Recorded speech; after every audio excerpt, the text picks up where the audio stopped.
প্রিয় ছাত্রছাত্রীরা, আজকে আমি তোমাদেরকে এই ভিডিওর মাধ্যমে মাধ্যমিক 2025 সালের এবিটিএ টেস্ট পেপারের যে সমস্ত প্রশ্নগুলো দেওয়া আছে মাধ্যমিক পরীক্ষার জন্য, সেখানে পেজ নম্বর 438-এ ভৌতবিজ্ঞানের যে সমস্ত প্রশ্নগুলো আছে সেখানে বিভাগ ক, খ এবং গ এর প্রশ্ন, অর্থাৎ এমসিকিউ এবং এক্সপ্রেস প্রশ্ন 1 নম্বর এবং 2 নম্বর প্রশ্ন যে সমস্ত প্রশ্নগুলো আছে এই 438 নম্বর পেজে ভৌতবিজ্ঞানের সমস্ত প্রশ্নের উত্তর আলোচনা করবো আজকে এই ভিডিওর মাধ্যমে। ভিডিওটা শুরু থেকে শেষ পর্যন্ত অবশ্যই তোমরা দেখবে, আর চ্যানেল নতুন থাকলে অবশ্যই তোমরা চ্যানেলটাকে সাবস্ক্রাইব করে রাখবে পরবর্তী পেজগুলোর প্রশ্ন উত্তর পাওয়ার জন্য, এবং এর আগের যে পেজগুলো ছিল সেই পেজগুলোর প্রশ্ন উত্তর তোমরা আমাদের যে প্লেলিস্ট আছে সেখান থেকে পেয়ে যাবে। অবশ্যই সেই প্রশ্ন উত্তরগুলো দেখে নেবে, আর পরবর্তীতে তোমরা আমাদের টেলিগ্রাম চ্যানেল থেকে এই যে প্রশ্ন উত্তরের পিডিএফ সেটা পেয়ে যাবে। তো তাহলে তোমরা অবশ্যই আমাদের টেলিগ্রাম চ্যানেলে যুক্ত হয়ে যাবে, তাহলে পরবর্তীতে এই পিডিএফগুলো তোমরা সেখান থেকে পেয়ে যাবে। বিভাগ কয়ের প্রশ্ন থাকে বহু বিকল্প ভিত্তিক প্রশ্ন। একের দাগে বলা আছে প্লেন চলাচল করে।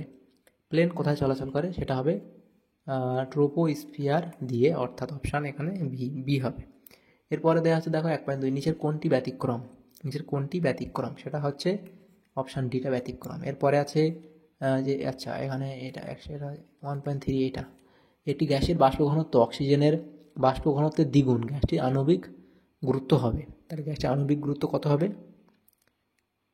তাহলে এটা হবে আমাদের 64, যেখানে অক্সিজেনের 16 বলা হয়েছে। এরপরে প্রশ্ন যেটা দেওয়া আছে কঠিন পদার্থের ক্ষেত্রে আলফা বিটা ও গামার মধ্যে সম্পর্কটি হলো। তাহলে কঠিন পদার্থের ক্ষেত্রে আলফা বিটা ও গামার মধ্যে সম্পর্ক কী হবে? অপশান সি হবে, এটা সঠিক উত্তর। নেক্সট প্রশ্ন, একটি অবতল দর্পণের সামনে 15 সেন্টিমিটার দূরে একটি বস্তু রাখা হলো কিন্তু কোনো প্রতিবিম্ব পাওয়া গেল না, তাহলে অবতল দর্পণটির ফোকাস দৈর্ঘ্য কত? তাহলে অবতল দর্পণটির ফোকাস দৈর্ঘ্য কত হবে? তাহলে এখানে তোমাদের অবতল দর্পণটির ফোকাস দৈর্ঘ্য তোমাদের 15 সেন্টিমিটারই হবে, অপশান বি। এরপরে 1.6 বস্তু অপেক্ষা বৃহত্তম অসৎবিম্ব তৈরি করতে প্রয়োজন। বস্তু অপেক্ষা বৃহত্তর অসৎবিম্ব তৈরি করতে প্রয়োজন কি? অবতল দর্পণ, অর্থাৎ অপশান বি।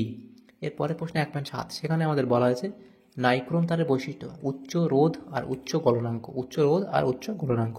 এরপরে আছে দেখো 1.8 রোধের এসআই রোধাঙ্কের এসআই এককটি হলো। রোধাঙ্কের এসআই একক হলো ohm into meter to the power -1। এরপরে 1.9 সেখানে বলা আছে যে প্রশ্ন, সেখানে হচ্ছে তেজস্ক্রিয় পরমাণু থেকে বিটা করা নিঃসরণের ফলে উৎপন্ন পরমাণুর পারমাণবিক সংখ্যা বাড়ে, অর্থাৎ অপশান এখানে বি হবে সঠিক উত্তর। এরপরে 1.10-এ কী বলা হয়েছে? দীর্ঘ পর্যায় সারণীর কোন শ্রেণীতে হ্যালোজেন মৌলগুলি অবস্থিত? হ্যালোজেন মৌল 17 নম্বর শ্রেণীতে অবস্থিত, তাহলে এটা হবে সি। এরপরে আছে কোন যৌগটি গঠনের ক্ষেত্রে অষ্টক নীতি মান্য হয় না? তো এখানে তোমাদের হবে LiH, অর্থাৎ অপশান বি। এরপরে প্রশ্ন আছে দেখো 12 দাগের প্রশ্ন, কোনটি তড়িৎ পরিবহন করতে পারে? কোনটি তড়িৎ পরিবহন করতে পারে? সেটা হবে গলিত NaCl। এরপরে আছে সোডিয়াম নাইট্রোপ্রুসাইডের ক্ষারীয় জলীয় দ্রবণে H2S গ্যাস চালনা করলে কি রং উৎপন্ন হয়? এটা হবে বেগুনি রং উৎপন্ন হয়। এরপরে প্রশ্ন দেখা হচ্ছে দেখো সেটা বলা হয়েছে যে লোহার আকরিক রেড হিমাটাইটের সংকেত হলো। লোহার আকরিক রেড হিমাটাইটের সংকেত হলো Fe2O3, অপশান বি। এরপরে প্রশ্ন, 3টি কার্বন পরমাণুযুক্ত অ্যালকেনে H পরমাণুর সংখ্যা। 3টি কার্বন পরমাণুযুক্ত অ্যালকেনে H পরমাণুর সংখ্যা কত হবে? H পরমাণুর সংখ্যা হবে তোমাদের 8টি, অর্থাৎ অপশান ডি। তাহলে এখানে এমসিকিউটায় যে প্রশ্নগুলো ছিল সেগুলো আমরা আলোচনা করে নিলাম। এরপরে যে প্রশ্নগুলো আছে দেখো সেখানে আমাদের এসএকিউ টাইপসের প্রশ্ন আছে বিভাগ ক্ষয়ের মধ্যে। 2 দাগের নিম্নলিখিত প্রশ্নের উত্তর দাও। প্রতিটি প্রশ্ন মান 1 নম্বর করে 21টা প্রশ্ন দেওয়া আছে। প্রথম প্রশ্ন 2.1, বায়ুমণ্ডলের কোন স্তরে কৃত্রিম উপগ্রহ অবস্থিত? বায়ুমণ্ডলের কোন স্তরে কৃত্রিম উপগ্রহ অবস্থিত? সেটা হলো এক্সোস্ফিয়ার। তাহলে বায়ুমণ্ডলের কোন স্তরে হবে? এক্সোস্ফিয়ার স্তরে কৃত্রিম উপগ্রহ অবস্থিত।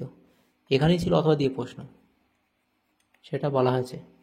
বায়োগ্যাসের প্রধান উপাদানের নাম কি? তাহলে বায়োগ্যাসের প্রধান উপাদান কি তোমরা জানো, যে মিথেন। নেক্সট 2.2, সেখানে যে প্রশ্ন বলা আছে বায়ুমণ্ডলের কোন স্তরে মেরুজ্যোতি দেখা যায়? সেটা হবে আয়োনোস্ফিয়ারে মেরুজ্যোতি দেখা যায়।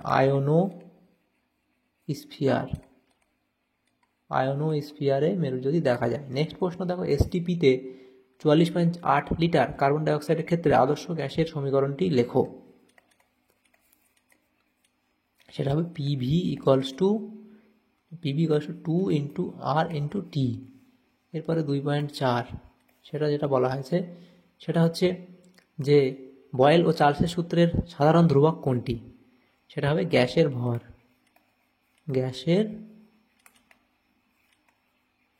এরপরে 2.5, সেখানে কি বলা আছে?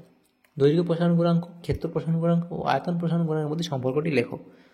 তো দৈর্ঘ্য প্রসারণ গুণাঙ্ক, ক্ষেত্র প্রসারণ গুণাঙ্ক এবং আয়তন প্রসারণ গুণাঙ্কের মধ্যে সম্পর্কটি হলো alpha equals to beta by 2 equals to gamma by 3, এটা লিখলেই হবে। অর্থাৎ এই প্রশ্ন ছিল আদর্শ পরিবাহীর ক্ষেত্রে তাপ পরিবাহিতার মান কত। তাহলে এখানে আমাদের দিয়ে প্রশ্ন ছিল, সেটা লিখবে কি তাপ পরিবাহিতার মান অসীম আদর্শ পরিবাহীর ক্ষেত্রে। নেক্সট প্রশ্ন 1:2-6, সেখানে বলা আছে একটি আলোকরশ্মি অবতল দর্পণের বক্রতা কেন্দ্র দিয়ে গেলে আপাতন কোণ কত হবে। তাহলে আপাতন কোণ কত হবে, বক্রতা কেন্দ্র দিয়ে গেলে আপাতন কোণ কত হবে, সেটা হবে 0 ডিগ্রি। 0 ডিগ্রি। নেক্সট প্রশ্ন, কোন শর্তে উত্তল লেন্স অসৎ বিবর্ধিত সমশীর্ষ প্রতিবিম্ব গঠন করবে। তাহলে তোমাদের লিখতে হবে এটা, যে বস্তুর অবস্থান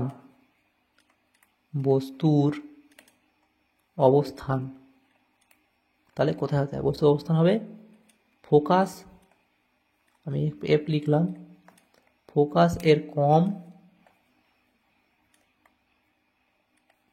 দূরত্বে ও প্রতিবিম্বের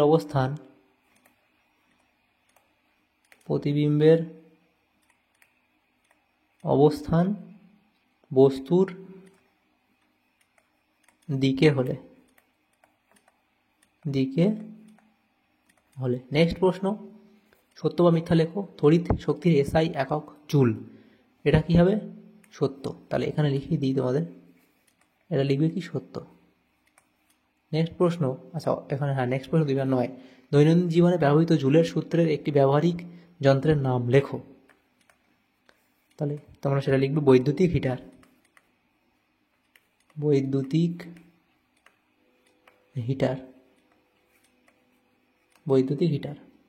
নেক্সট প্রশ্ন 2/10, নিউক্লিয় বিভাজন বিক্রিয়ায় একটি অপব্যবহারের উল্লেখ করো। তাহলে এটা লিখবে পারমাণবিক বোমা। তাহলে 2.10 এখানে লিখে দিই, পারমাণবিক বোমা। নেক্সট প্রশ্ন কত দিয়েছিল, নিউক্লিয়ার সংযোজনে যে বিপুল পরিমাণ শক্তি মুক্ত হয় কোন সূত্র তা ব্যাখ্যা করে। 2.10 অথবা দিয়েছিল, সেটা হচ্ছে কি ভর ও শক্তির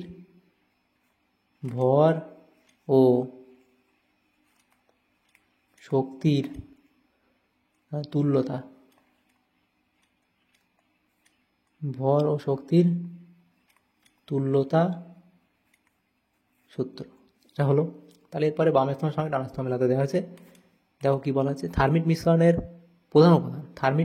প্রধান উপাদান সেটা লিখবে Al, ক্ষারীয় মৃত্তিকা ধাতু সেটা হলো Be, সর্বাধিক তড়িৎ ধনাত্মক মৌল সেটা হবে Cs, এরপরে আছে জার্মান সিলভারের প্রধান উপাদান সেটা হলো Cu।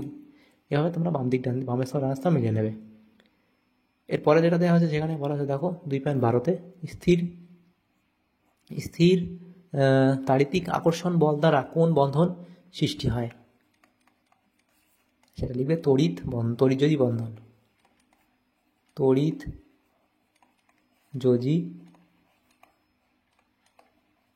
নেক্সট, গলিত NaCl এর তড়িৎ বিশ্লেষণে অ্যানোডে সোডিয়াম ধাতু উৎপন্ন হয়, এটা সত্য না মিথ্যা, এটা মিথ্যা। তাহলে 2.13 এটা হলো কি মিথ্যা।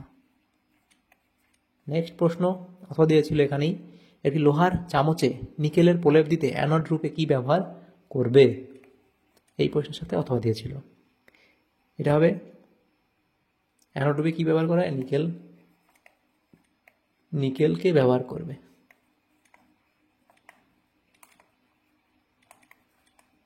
নেক্সট প্রশ্ন, জলের তড়িৎ বিশ্লেষণে ক্যাথোডে কোন গ্যাস উৎপন্ন হয়। সেটা হবে হাইড্রোজেন গ্যাস।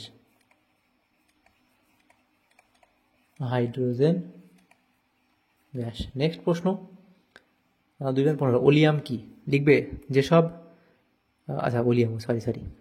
এখানে অন্যটা 2.15 লিখবে ওলিয়াম কি লিখবে, ধূমায়মান সালফিউরিক অ্যাসিডকে ওলিয়াম বলে। ধূমায়মান সালফিউরিক অ্যাসিডকে আচ্ছা, ওলিয়াম বলে। নেক্সট প্রশ্ন ছিল এখানে 2.16-তে, লেড নাইট্রেট দ্রবণে H2S গ্যাস H2S গ্যাস চলাচল করলে কোন বর্ণের অর্ধক্ষেপ পড়ে? সেটা হবে কি? আচ্ছা আচ্ছা এখানে অথবা প্রশ্ন ছিল, দাঁড়া অথবা একটা প্রশ্ন ছিল এখানে যে নাইট্রোলিন কি? তো নাইট্রোলিন তোমরা লিখবে, এই প্রশ্নের সাথে দিয়েছিল, সেটা লিখবে ক্যালসিয়াম সায়ানামাইড ও কার্বনের ক্যালসিয়াম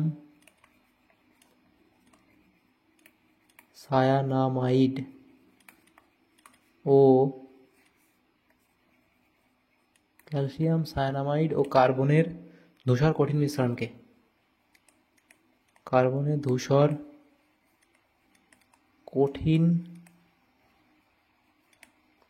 মিশ্রণকে নাইট্রোলিন বলে। এরপরে প্রশ্ন ছিল 2.16-তে, লেড নাইট্রেট দ্রবণে H2S গ্যাস চলাচল করলে কোন বর্ণের পদক্ষেপ পড়ে? তো কি লিখবে? কোন বর্ণের পদক্ষেপ পড়ে? সেটা হবে কালো বর্ণের। নেক্সট প্রশ্ন যেটা দেওয়া আছে IUPAC এর নাম লেখো CH3COOH, তাহলে এটা হবে কি? CH3COOH। 2.17-তে লিখবে ইথানোয়িক অ্যাসিড।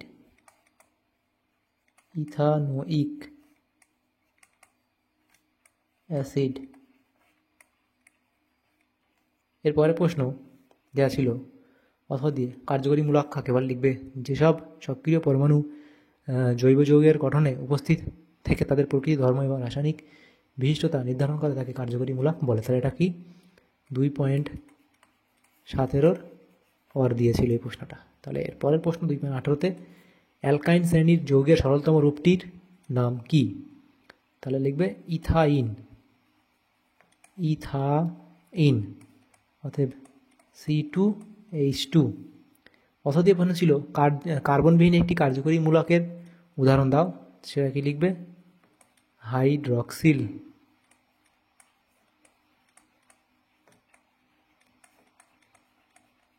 এটা হলো। তাহলে এখানে এই প্রশ্নগুলো হয়ে গেল আমাদের।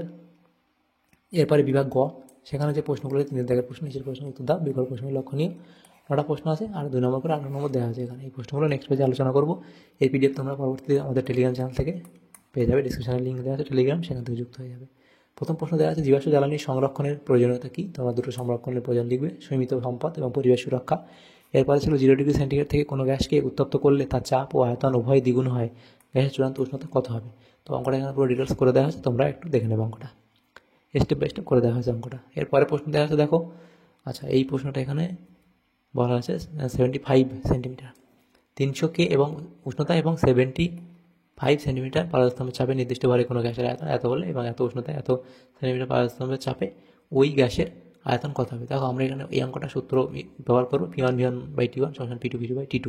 এখানে এই ভ্যালুগুলো কোনটা ভ্যালু কত হবে? P1 হচ্ছে প্রাথমিক চাপ, V1 হচ্ছে আয়তন, T1 হচ্ছে তাপমাত্রা। এভাবে P2 চূড়ান্ত চাপ এবং V2 হচ্ছে চূড়ান্ত আয়তন এবং T2 হচ্ছে চূড়ান্ত তাপমাত্রা। এভাবে এগুলো আমাদের এই সমীকরণে ভ্যালু করে। এটা লিখলে হয় না লিখলে হয়, এই জায়গাটা শুধু এইটা সমীকরণটা লিখবে। এরপরে লিখবে পদার্থ ডেটা আমাদের কী কী দেওয়া আছে। P1 এর মান দেওয়া আছে, V1 এর মান দেওয়া আছে, T1 দেওয়া আছে, P2 দেওয়া আছে। T2টা কী বার করবো? দেখো আমাদের সেন্টিগ্রেড দেওয়া, সেটাকে আমরা কেলভিনে নিয়ে যাবো। তাহলে সেন্টিগ্রেড 277 K, 227 ডিগ্রি সেন্টিগ্রেড, তাহলে কেলভিনে নিতে গেলে এটাকে আমাদের 273 দিয়ে যোগ করতে হবে। তাহলে এটা হলো আমাদের 500 K। তাহলে এটা বেরোলো। আপনি এটা কী করবো? এই যা সূত্রে বসালে আমাদের লাস্টে কী লাগবে? আমাদের এখানে দরকার কোনটা? আমাদের V2টা দরকার। তাহলে আমাদের V2টা দরকার, সেটাই বার করবো। তারপর এই সূত্র থেকে আমরা V2টা যদি ধরি, তাহলে V2 সমান কত হবে? P1V1 × T1, এই P1V1 × T2/T1 R by P1, এই সূত্রে এটা আসলো V2 সমান। এবং এগুলো প্রত্যেকটা গুণ। এবার এখান থেকে ক্যালকুলেশন করলে আমাদের অঙ্ক আসবে, এটা করে নেবে ক্যালকুলেশন। নেক্সট প্রশ্ন দেওয়া যায়, একটি উত্তল লেন্সের কোথায় বস্তু রাখলে তার সৎ ও বিপরীত প্রতিমা গঠিত হবে? চিত্র অঙ্কন করো, এটা করে নেবে। নেক্সট প্রশ্ন ছিল 220 ভোল্ট 60 ওয়াট ও 110 ভোল্ট 60 ওয়াট বৈদ্যুতিক বাতি দুটির রোধের অনুপাত নির্ণয় করো। তো দেখো আমাদের যে রোধের বৈদ্যুতিক রোধ আর নির্ণয়ের জন্য আমরা যে ওহমের সূত্র ব্যবহার করবো, সেটা কি R = V²/P। সেখানে দেখো V কি কোনটা করে? ভোল্টেজ, P হলো পাওয়ার, আর হলো রোধ। এরা কোনটা ইউনিটে ব্যবহার করা সেটা দেওয়া আছে, যে ভোল্ট, ওয়াটে এবং ওহমে এগুলো থাকে। তো প্রদত্ত ভ্যালু দেওয়া আছে যে প্রথম বাতির ভোল্টেজ V1 সেটা 220 ভোল্ট এবং পাওয়ার P1 দেওয়া আছে, এবং এভাবে সেমভাবে V2 দেওয়া আছে, P2ও দেওয়া আছে। এবং প্রথম বাতির রোধ কী হবে, এই R1 সেটা ভি স্কোয়ার, এটা বসাবো V1 এর স্কোয়ার, এখানে P1 বাই নিচে P1 হবে, সেটা করলে কত হবে, এত আসে। দ্বিতীয় বাতির রোধ কত হবে, সেটা সেমভাবে এখানে দেখো R2 এবং V2 এর স্কোয়ার বাই P2, সেই V2 এর ভ্যালুটা বসাবো 110 এবং নিচে 60, 110 স্কোয়ার হবে কারণ V2 এর স্কোয়ার। এবার আমরা ক্যালকুলেশন করলে আমাদের কত হবে, এত হবে দ্বিতীয় বাতির রোধ। তাহলে রোধের অনুপাত কত হবে, প্রথম বাতির রোধ R1 বাই R2, 800 এটা আছে প্রথমটার, এটা দ্বিতীয়টার, তাহলে এটা ইস্টু এটা আমরা এবার কাটাকুটি করলে 4 আসছে। আর 4 মানে উপরেরটা এটা দিয়ে কাটাকুটি করলে উপরে 4 আসে, নিচে কত থাকে, 1 থাকে। এটা দিয়ে কাটাকুটি যদি আমরা করি তাহলে উপরে 4 থাকে, নিচে 1 থাকে, তাহলে সেটাই আমাদের 4:1 অনুপাতটা। নেক্সট প্রশ্ন, কথা দিয়েছিল ডিসি অপেক্ষা এসি ব্যবহারে দুটি সুবিধা লেখো, দুটো সুবিধা এখানে লিখে দেবে দুটো। নেক্সট প্রশ্ন, তড়িৎ যদি যৌগগুলির গলনাঙ্ক ও স্ফুটনাঙ্ক বেশি হয় কেন, এই অবধি লিখবে। এরপরে প্রশ্ন দেওয়া আছে যে 3.6, একটি আয়নীয় যৌগের উদাহরণ দিয়ে দেখাও যে এর ক্যাটায়ন অষ্টক নীতি মান্য করে না। তো এখানে দেখো বেরিলিয়াম ক্লোরিন যৌগের গঠন কীভাবে হয়, BeCl2, এভাবে তোমরা প্রত্যেকটা লিখে দেবে। নেক্সট প্রশ্ন দেওয়া আছে, সেটা বলা আছে NH3-তে কোন ধরনের রাসায়নিক বন্ধন বর্তমান, এবং কি বলা আছে যে NH3 Luis electron dot diagram অঙ্কন করো, এবং N এবং H ও N এর পারমাণবিক সংখ্যা তোমার 1 ও 7 এখানে বলে দেওয়া হয়েছে। তাহলে তোমার এখানে দেখো, এখানে অ্যামোনিয়া হাইড্রোজেন পরমাণুর ইলেকট্রন বিন্যাস এটা দেওয়া আছে, এবং এর যে গঠন সেটা তোমাদের এখানে দিয়ে দেবে। সাথে বলা আছে A ও B দুটি মূলের ইলেকট্রন বিন্যাস যথাক্রমে 2, 7, 2, 8 এবং 2। তাহলে এর যে পারমাণবিক সংখ্যা হচ্ছে 9, A এর, আর B এর হচ্ছে কত, 12। তাহলে আমার এভাবে এটা বলা আছে, এবং A ও B দুটি যৌগ গঠন করলে উৎপন্ন যৌগের সংকেত কী হবে এবং কী ধরনের রাসায়নিক বন্ধনের মাধ্যমে যৌগটি গঠিত হবে সেটা লিখতে বলা আছে। তাহলে দেখো A মোলটি ইলেকট্রন বিন্যাস 2, 7, তাহলে সেটা কী হবে, ফ্লোরিনকে নির্দেশ করছে এখানে 7-9, আর B মোলটি ইলেকট্রন বিন্যাস 2 আর 2, তাহলে এটাকে ম্যাগনেসিয়ামকে নির্দেশ করে। তাহলে A ও B দুটি মৌল গঠন করলে উৎপন্ন যৌগের সংকেত কী হবে, MgF2 হবে, তৈরি হবে। তো সেটা কেন তৈরি হবে, রাসায়নিক বন্ধন কীভাবে হবে, দেখো Mg দুটি ইলেকট্রন, এখানে দেখো এখানে দেখো যে এর যে দুটি ঋণাত্মক আয়ন এখানে Fe তৈরি করবে, তাই আয়নিক বন্ধনের মাধ্যমে যৌগটি গঠিত হবে। তো কী লিখবে, ম্যাগনেসিয়াম তার দুটি ভ্যালেন্স ইলেকট্রন ফ্লোরিনের দুটি পরমাণুর মধ্যে দান করে, এর ফলে ম্যাগনেসিয়ামের ধনাত্মক আয়ন Mg2+ হয় এবং ফ্লোরিন দুটি ঋণাত্মক আয়ন F1 তৈরি করে, তাই আয়নিক বন্ধন এর মাধ্যমে যৌগটি গঠিত হয়, এটা তৈরি হয়। এবং কী বলেছে, এরা কী ধরনের রাসায়নিক বন্ধন তৈরি হয়, এবং এর সংকেতটা কী হবে বলছে, MgF2 হবে এর সংকেত। তো প্রত্যেকটা দেওয়া আছে এখানে। এরপরে প্রশ্ন, কলঙ্কহীন ইস্পাতের উপাদানগুলি কী কী, তো কলঙ্কহীন ইস্পাতের উপাদানগুলি লিখবে, এবং এর একটি ব্যবহার তোমরা লিখবে যে কী কী কোথায় কাজে লাগে। এরপরে দেখো প্রশ্ন ছিল পারদ সংকর বা অ্যামালগাম কাকে বলে, তো লিখবে সেটা অবধি, ও এবং একটি ব্যবহার লিখে দেবে। নেক্সট প্রশ্ন যেটা দেওয়া হচ্ছে, এবং আর প্রশ্ন বলা থাকো সমবায়বতা কী, সমবায়বতা কী তোমরা লিখবে, এবং তারপরে C2H2 আণবিক সংকেত বিশিষ্ট দুটি সমবায়ের গঠন লেখো। তারপর CH3 CH2 CHO সেটা প্রোপানল লিখবে, এবং CH3 CO CH3 সেটা 2 প্রোপানল এটা লিখবে। অর্থাৎ এই প্রশ্ন ছিল ইথানলের সঙ্গে সোডিয়ামের বিক্রিয়ায় কী ঘটে, সমীকরণ সহ লেখো। যে সোডিয়ামের সঙ্গে বিক্রিয়া সাধারণ উষ্ণতায় সোডিয়ামের সঙ্গে বিক্রিয়ায় হাইড্রোজেন গ্যাস ও সোডিয়াম ইথক্সাইড যৌগ উৎপন্ন হয়, সেটা এই সমীকরণ, রাসায়নিক সমীকরণ দেওয়া আছে, এখান থেকে লিখে নেবে। তাহলে দেখো আমাদের এখানে যে প্রশ্নগুলো ছিল, আমাদের এটা কত নম্বর পেজ ছিল, 438 নম্বর পেজে ভৌতবিজ্ঞানের যে সমস্ত প্রশ্নগুলো ছিল সমস্ত প্রশ্ন উত্তর আলোচনা করলাম বিভাগ ক, খ এবং গয়ে। তোমাদের যদি সামান্য উপকার এসে থাকে ভিডিওটা অবশ্যই লাইক করবে, আর বেশি বেশি করে বন্ধুদের সাথে শেয়ার করবে। পরবর্তী পেজগুলো প্রশ্ন উত্তর পাওয়ার জন্য অবশ্যই তোমরা আমাদের চ্যানেলটাকে সাবস্ক্রাইব করে রাখবে। Thanks for watching.